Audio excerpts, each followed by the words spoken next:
Bonjour tout le monde, aujourd'hui une vidéo de déballage de l'édition Gold du jeu Titan Quest. Alors, le jeu, pour ceux qui ne connaissent pas, c'est un gros hack and slash qui a été fait par... Alors, le nom du studio, je le connais pas par cœur, hein, qui a été fait par Iron Lore. Alors, je sais pas s'ils ont fait d'autres jeux, personnellement, je m'en fous. En fait, ce jeu, je l'ai pris pour une raison très simple, c'est qu'en fait, il y a un des développeurs majeurs de Age of Mythology qui a contribué à la création de ce jeu. Donc, vous imaginez, Age of Mythology, c'est un jeu pour moi incontournable. Je parle enfin du premier, pas du remake. Globalement, c'est un hack and slash, même si c'est pas mon type de gameplay préféré. Ça reste tout de même un truc que j'aime bien. Disons par exemple, j'ai pu jouer à Torchlight, je prenais le jeu de haut parce que c'est pas mon style de gameplay, et finalement je me suis retrouvé à jouer pas mal d'heures dessus, et c'était assez plaisant, j'ai bien aimé. Donc c'est un hack and slash, mais contrairement à tous les autres où ça se passe dans des univers un petit peu fous, farfelus, un peu comme dans Diablo où il y a des ténèbres et des trucs un peu qui sortent de l'imaginaire religieux, ou bah oui, religieux, parce que avec des démons, le diable, etc., c'est religieux. Et ben là, c'est pas du tout le cas, en fait, c'est mythologique. Donc, en fait, ça se passe dans un univers que j'apprécie particulièrement, la mythologie grecque. Voilà, donc, globalement, le jeu, là, je l'ai en Gold Edition, je l'ai pas encore déballé, donc moi, je suis toujours avare de ce genre de précieux trésors. Disons que pour moi c'est un peu la quête du Graal, quoi. J'ai toujours essayé de trouver des versions non ouvertes, complètement neuves, mais de jeux qui sont sortis il y a assez longtemps. Et pour celui-là, ben, il est quand même sorti en 2006. Alors là c'est la Gold Edition, donc il y a la première édition qui est sortie en 2006, et là c'est une réédition, donc je sais pas, il a dû sortir en 2007-2008.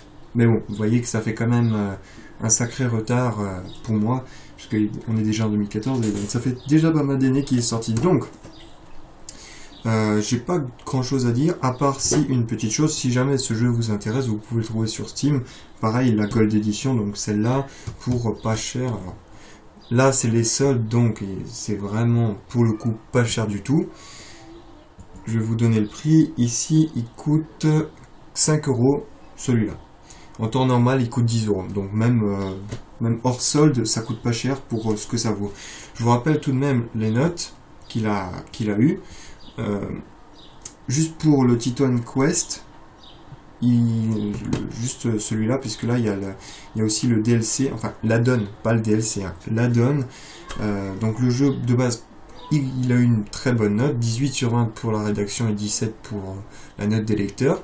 Et Dieu sait qu'il y a eu beaucoup de gens qui ont joué dessus, donc ça veut dire que c'est pas de la merde. Et pour la donne, c'est un petit peu moins, un petit peu moins bon, mais ça reste toujours dans le même acabit, genre 15, 14, donc ça reste toujours correct. Voilà, donc en fait, moi je fais vraiment un parallèle avec Age of Mythology, parce que il y a le jeu de base plus un add-on, et Age of Mythology c'était pareil, il y a un jeu de base plus un add-on. Ils ont eu tous les deux des bonnes notes, que ce soit Titan Quest ou l'autre. Ils se sont tous les deux passés dans un univers mythologique grec, et voilà, donc c'est vraiment le jeu qui a tout pour plaire. Donc je vais passer maintenant au déballage, ce qui vous intéresse sûrement le plus. Alors qu'est-ce qu'on nous annonce? Donc il y a les deux jeux, hein, vous voyez ici, plus bande son et livret d'illustration exclusif. Alors est-ce que c'est sur CD en version numérique, est-ce que c'est en papier? J'aimerais bien que ce soit en papier, parce que j'aime bien quand c'est quelque chose de physique et de palpable. C'est toujours mieux, c'est plus agréable, plutôt qu'à d'avoir une grosse bibliothèque dématérialisée. Alors c'est bien, hein, on peut avoir plein de jeux du coup, mais l'inconvénient c'est que le jour où vous avez quelqu'un qui débarque chez vous et puis qui vous demande ce que vous avez, vous devez allumer le PC, le montrer, mais je sais pas, ça n'a pas vraiment de grosse valeur. Ça n'a pas de valeur de vrai.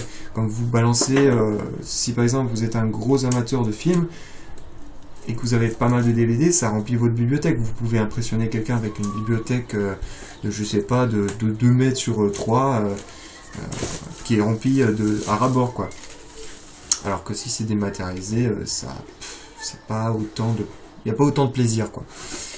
Donc, non, pour le moment, il n'y a rien. Donc, on a bien les deux jeux. Alors, bien évidemment... Ah, il a été ouvert, lui. J'ai eu peur qu'il y ait un CD qui se balade dans la boîte, c'est pas très bon signe. Ah ouais, d'accord. Donc, en fait, ils ont un peu mal calculé les dimensions de la boîte, puisque, vous voyez, ça se referme pas. Je vais pas forcer, j'ai pas envie de casser la boîte, ce serait dommage. Du coup, c'est des jeux à l'ancienne, c'est-à-dire avec des bons vieux DRM. J'espère que du coup, ça va pas être incompatible. Parce qu'avec le temps, plus un jeu est vieux et plus des DRM foutent la merde dans le système. Ça m'est déjà arrivé que le PC crache à cause de DRM. Il y a certains jeux que je peux pas jouer. Je peux même pas installer. Donc, on nous a promis The Art of. Donc, c'est un petit... Alors, attendez, j'ai... Donc, livret d'illustration exclusif, ça reste assez petit, ça reste assez joli, mais vraiment très petit. Je regarde puisque j'en ai envie. Alors, je sais pas dans quel sens vous aurez la vidéo. J'espère que ce sera au moins regardable. Ouais, c'est bon, c'est petit et ça fait pas la valeur d'un vrai bouquin.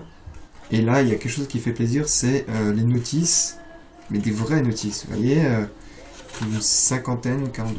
Je compte pas les contrats et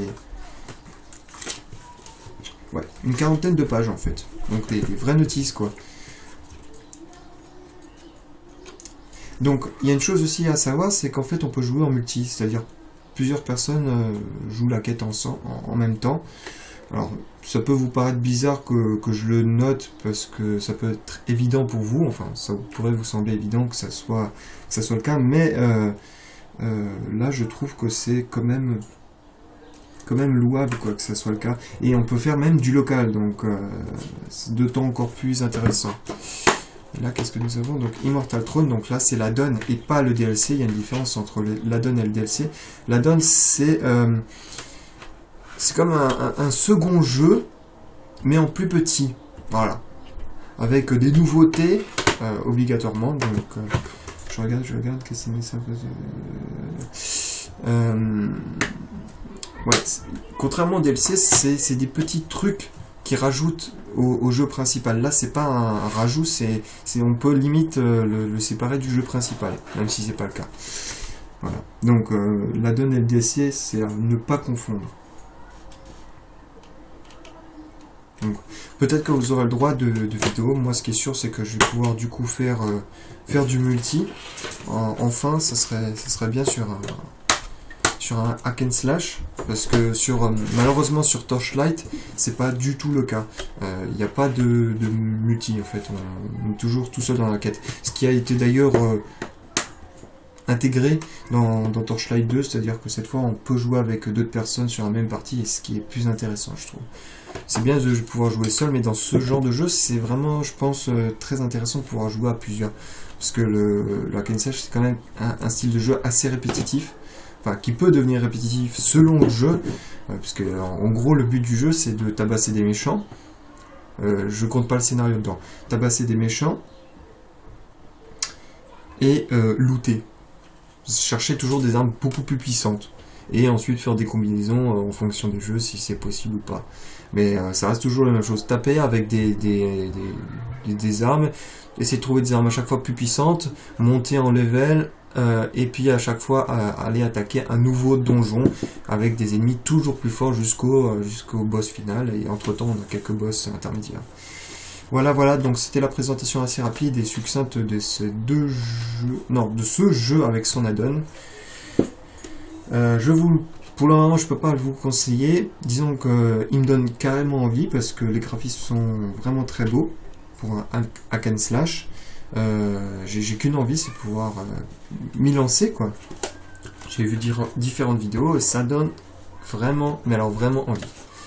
J'ai rien d'autre à dire. Si vous le voulez, il est sur Steam, dématérialisé.